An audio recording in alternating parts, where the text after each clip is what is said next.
जय हिंद दोस्तों। तो आज का यह इंडियन पॉलिटी का 16वां सेशन है। इसके पहले मैं 15 सेशन कर चुका हूं। यदि दोस्तों आप देखे ना हो तो वहां से जाकर प्लेलिस्ट में मेरे चैनल पर चले जाइए, वहां पर प्लेलिस्ट है, वहां से देख सकते हैं। या मेरा ऐसे आकृति दिख रहा होगा, उस पर क्लिक करके आप चैनल पर जा सकते हो, डायरेक्ट पहुंचा जा सकता है। और वहां से पहुंचकर आप वीडियो वाले सेशन या प्लेलिस्ट वाले सेशन में आपको टोटल वीडियो मिल जाएगा। तो चलिए, ये तो बात हो गया थोड़ा सा 15 जो सेशन किए हैं उसके विषय में। अब देखना है कि जो भी विषय वस्तु है उच्च न्यायालय संबंधित किस अनुच्छेद में रखा गया है, ये सब देखना है कि उच्च न्यायालय किसे कहेंगे, हाई कोर्ट, या आपको अंतर भी बताया जाएगा कि एससी क्या है, एससी हाई कोर्ट, और एससी क्या है, सुप्रीम कोर्ट क्या है। तो इनका अंतर भी बताया जाएगा। आप वीडियो पर पूरा बना रहिए और वीडियो को ध्यान से देखिए, स्किप ना करिए, भगाइए नहीं। चलिए, तो यहाँ से वन लाइनर जो भी बनता है उसे देखा जाएगा। छोटा सा वीडियो है लेकिन आपको समझ में ज़रूर आएगा। जब समझ में आएगा तो लाइक वाला बटन दाब देना, जब आपकी इच्छा कहे। उसके बाद चैनल पर नए हो तो सब्सक्राइब कर लेना और शेयर करना ना भूलना। यहाँ से जो भी उच्च न्यायालय हैं, 25 वर्तमान में उच्च न्यायालय हैं, वो कहाँ कहाँ पर उच्च न्यायालय है, स्थापना वर्ष, राज्य, क्षेत्रीय क्षेत्राधिकार और खंडपीठ देखा जाएगा। चलिए, तो आइए स्टार्ट करते हैं। सबसे पहले देखा जाए यहाँ से जो भी प्रमुख अनुच्छेद है वो सब बातें देखा जाए। चलिए, 214 में राज्य के लिए उच्च न्यायालय की व्यवस्था है। अब चलिए, हमारा एक क्वेश्चन है कि जो आपका उच्चतम न्यायालय है जिसको आप एससी बोलते हो, वो किस अनुच्छेद में है। यदि आपको पता हो तो कमेंट बॉक्स में कमेंट करिए, मैं थोड़ी देर में बता रहा हूँ। तो 215 में उच्च न्यायालय अभिलेख के न्यायालय के रूप में है, ये दूसरा है, इसका दूसरा अनुच्छेद है। और 216 में आपका उच्च न्यायालय का गठन है, उच्च न्यायालय का गठन है। 17 की बात करें तो उच्च न्यायालय के न्यायाधीश के पद के लिए नियुक्ति तथा अर्हताएँ हैं। और 218 में उच्च न्यायालय में उच्चतम न्यायालय से संबंधित कुछ प्रावधान लागू होना है। और 219 में उच्च न्यायालय के न्यायाधीशों की शपथ एवं ग्रहण की बात किया गया है। 220 की बात करें तो अस्थायी न्यायाधीश बहाल होने के बाद प्रैक्टिस पर प्रतिबंध है। उसके बाद 221 न्यायाधीशों का वेतन एवं भत्ते। आपको पता होगा कि इनके वेतन कितने हैं वर्तमान में, ये भी, और भत्ते। मान चलो मुख्य न्यायाधीश का वेतन कितना है, यदि आपको पता हो तो एससी के जो सुप्रीम कोर्ट के हैं या उच्चतम न्यायालय के जो मुख्य न्यायाधीश हैं उनका वेतन बता दीजिए। और पहले न्यायाधीश थे उनका नाम बता दीजिए, मुख्य न्यायाधीश। वर्तमान का भी बता सकते हैं कमेंट बॉक्स में। इसके पिछले वाले में क्लास में सब कुछ बताया गया है, वहाँ यदि आप वो सेशन ना देखे हो तो देख लीजिए। चलिए, 222 में तो किसी न्यायाधीश का एक उच्च न्यायालय में दूसरे उच्च न्यायालय में स्थानांतरण। कार्यवाहक मुख्य न्यायाधीश की नियुक्ति 23 में। 24 में अतिरिक्त कार्यवाहक न्यायाधीशों की नियुक्ति। 24A में है तो उच्च न्यायालयों में सेवानिवृत्त न्यायाधीशों की नियुक्ति। 25 में उच्च न्यायालयों का क्षेत्राधिकार। 26 में कुछ रिट याचिकाएं जारी करने के लिए उच्च न्यायालयों में शक्ति। और 26A में तो अनुच्छेद 226 के अंतर्गत केंद्रीय अधिनियमों की संवैधानिक वैधता पर विचार नहीं किया गया है। और 27 की बात करें तो उच्च न्यायालय में सभी अधीनस्थ न्यायालयों का शक्ति है। 28 में उच्च न्यायालय में कुछ मामलों पर स्थानांतरण। 228A में राज्य अधिनियमों की संवैधानिक वैधता से संबंधित प्रश्नों के विस्तारण के लिए विशेष प्रावधान निरस्त है। ये भी 229 पदाधिकारी एवं सेवक तथा उच्च न्यायालयों के व्यय।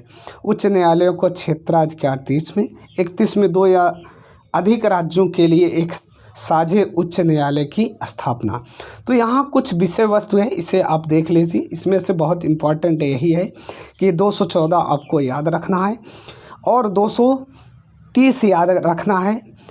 ये कुछ प्रमुख हैं, जैसे 225, 230, ये थोड़ा सा 2, 3, 4 याद कर लेना, बाकी।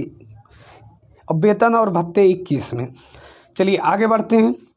तो अंडमान निकोबार जो समूह है किस उच्च न्यायालय के क्षेत्राधिकार के अंतर्गत आते हैं? तो कलकत्ता उच्च न्यायालय के। अभी इसकी स्थापना भी बताया जाएगा। उच्च न्यायालय के न्यायाधीशों के वेतन कितने हैं और भत्ते किस निधि से दिए जाते हैं? तो राज्य की संचित निधि से दिया जाता है। चलो वेतन और भत्ते बता देते हैं। तो मुख्य न्यायाधीश का 2.5 लाख है और जो अन्य न्यायाधीश हैं वो 1,25,000 है। 1 लाख कितना है? 25,000 है। यहाँ 0 लगा लेना, आप जानते रहिए। 2.5 लाख और क्या 2.25 लाख, 2.25 लाख।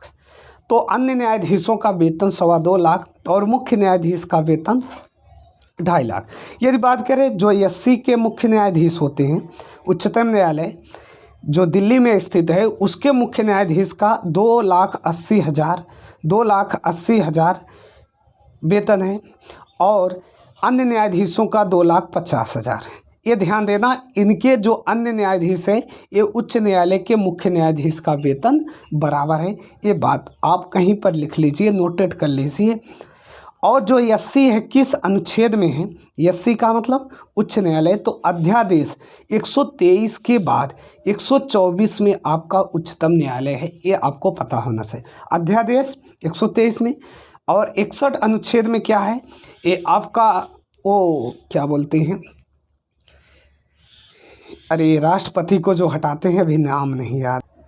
हाँ, महाभियोग की प्रक्रिया है 61। ध्यान देना, जो राष्ट्रपति पर लाया जाता है महाभियोग प्रक्रिया द्वारा हटाए जाते हैं। तो 61 याद रखना। 123 अध्यादेश 124 में है। 52 में आपके राष्ट्रपति हैं, 63 में उपराष्ट्रपति हैं, 153 की बात किया जाए तो राज्यों के राज्यपाल हैं।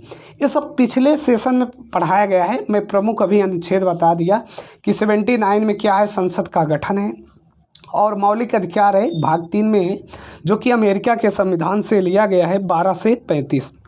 ध्यान देना, प्रेस की स्वतंत्रता 19A में है, निजता का अधिकार 21 में है। जो भी कुछ पॉइंट था मैंने लिख दिया, बहुत कुछ है बोलने का, ठीक। छुआछूत हैं इसी में है, सब कुछ है। तो आप वो सेशन देखिए और उसे आप लिख लीजिए। चलिए इसे मैं हटा देता हूँ।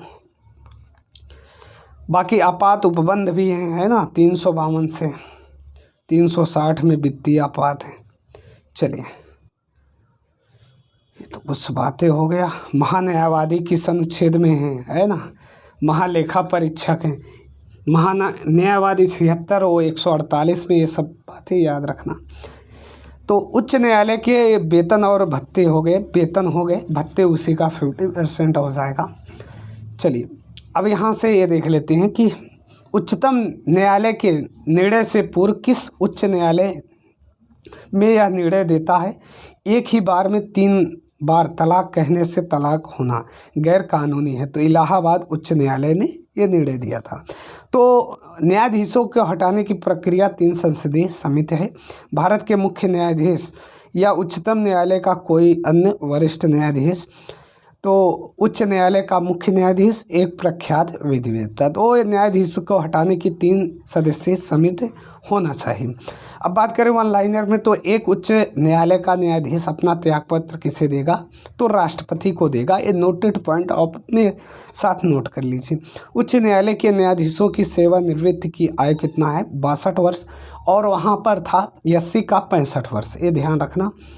जब सर्वोच्च न्यायालय किसी भी व्यक्ति या संस्था का उसके दायित्व के निर्वाह हेतु रिट जारी करता है तो उस लेख को क्या करते हैं? तो परमादेश। ये सब बताया गया है अनुच्छेद 32 के तहत। मौलिक अधिकार वर्तमान में देखा जाए तो 6 है। पहले ये 7 हुआ करता था, 7वां को हटा दिया गया है। ये सब बातें वहाँ किया गया है। अभी करेंगे तो ये लेंथी हो जाएगा, इसलिए थोड़ा सा।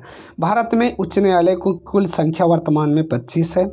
संपत्ति के अधिकार को वर्तमान में वैधानिक अधिकार है, जिसकी रक्षा के लिए उच्च न्यायालय रिट जारी कर सकता है। उच्च न्यायालय, राज्य के उच्च न्यायालय का मुख्य क्षेत्राधिकार के अंतर्गत कौन सा अधिकार नहीं आता है? तो परामर्श से संबंधित क्षेत्राधिकार नहीं आता है। अधीनस्थ न्यायालयों की कार्य पद्धति का परीक्षण कौन सी याचिका करती है? तो उत्प्रेषण। मूल अधिकारों का संरक्षण उच्च न्यायालय और उच्चतम न्यायालय दोनों की अभिकारिता में आता है। भारत में संविधान के अनुसार जिला न्यायाधीश के अंतर्गत कौन से सम्मिलित नहीं है? तो अधिकरण न्यायाधीश। चलिए नेक्स्ट पेज पर चलते हैं। तो उच्च न्यायालय जो भी है, तो कोलकाता 1862 में इसकी स्थापना हुआ। जो राज्य क्षेत्र हैं पश्चिम बंगाल, अंडमान निकोबार द्वीप समूह, और खंडपीठ क्या है? कोलकाता पोर्ट ब्लेयर खंडपीठ। बॉम्बे तो 1862, ये भी ध्यान देना, 1862। महाराष्ट्र दादर नागर हवेली दमन एवं दीप गोवा, और ये मुंबई नागपुर। देखो दमन और दीप जो नागर हवेली है, ये दोनों मिलकर क्या हुए? एक केंद्र शासित बन गए। वर्तमान में देखा जाए तो 8 ही केंद्र शासित है, 28 राज्य हैं।